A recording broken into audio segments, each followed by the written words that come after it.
And now, it's time for another Dice Tower review with Tom Vasel. Today we're talking about a game that's on Kickstarter right now called Fairies Rule, Goblins Drool. I'm sure none of you ever said that when you were kids. Replacing maybe goblins and fairies.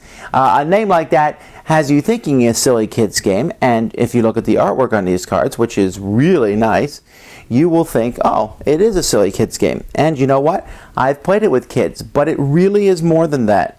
Let me show you how the game plays and you'll see. It's an interesting game, which really is just a small deck of cards. And I thought, well, how could you make a game out of a small deck of cards? Let me show you.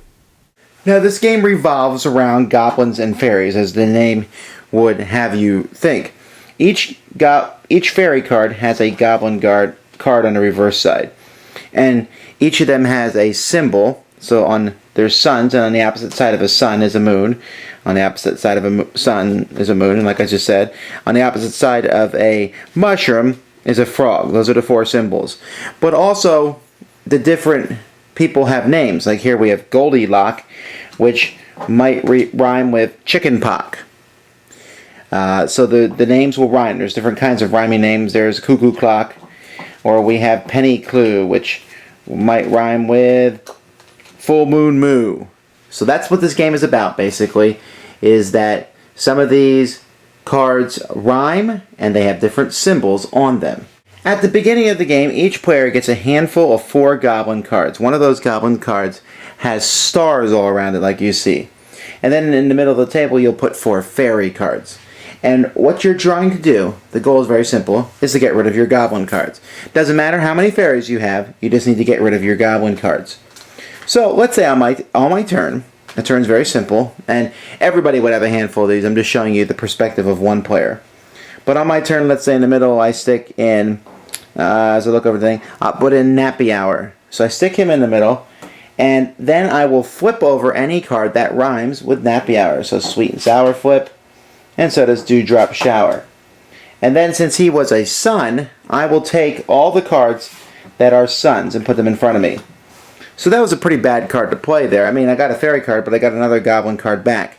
Because the goal of me is to get rid of as many cards as I can. Sometimes you put someone in the middle like Full Moon Moo. I can put him in the middle, and nothing is going to come to me, and nothing flips. Because there's no ooh sounds, and there's no moons out there.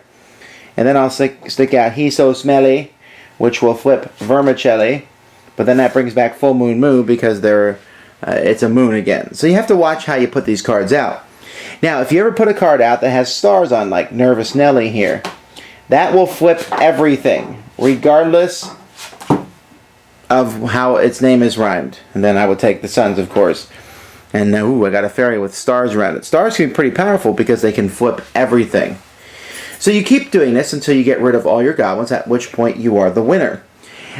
You can play a solitaire version of this where you start with 6 cards and there's 6 in the middle, and you basically just do it by yourself, kind of like what I've just showed you. And then you want to see how fast you can do it. I did it in 6 moves actually once.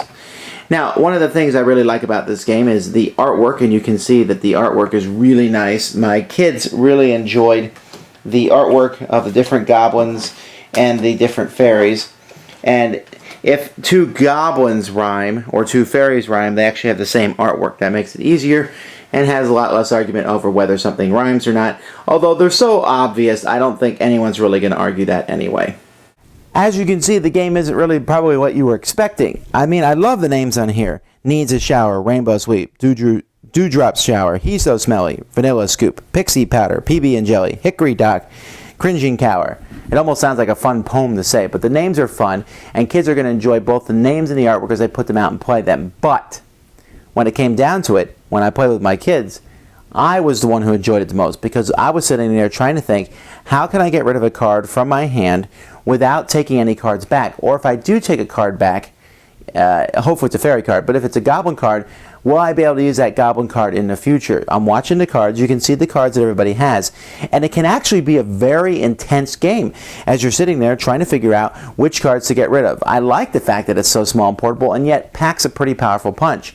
Almost a little bit in the Robo Rally era as you're trying to figure out your next move.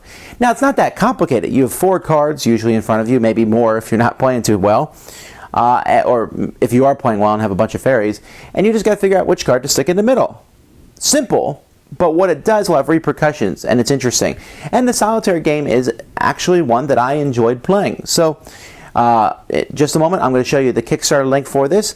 Goblins Drool Fairies Rule. Yeah, I'm going to keep getting the name of that wrong. Goblins Rule Fairies Drool. But anyhow, you can check it out. They have all kinds of cool additions like artwork and stickers and all kinds of neat things. But you know what? I'm going to hang on to this one because I liked it. A little small card game that I can carry around in my pocket and it's actually a pretty full game.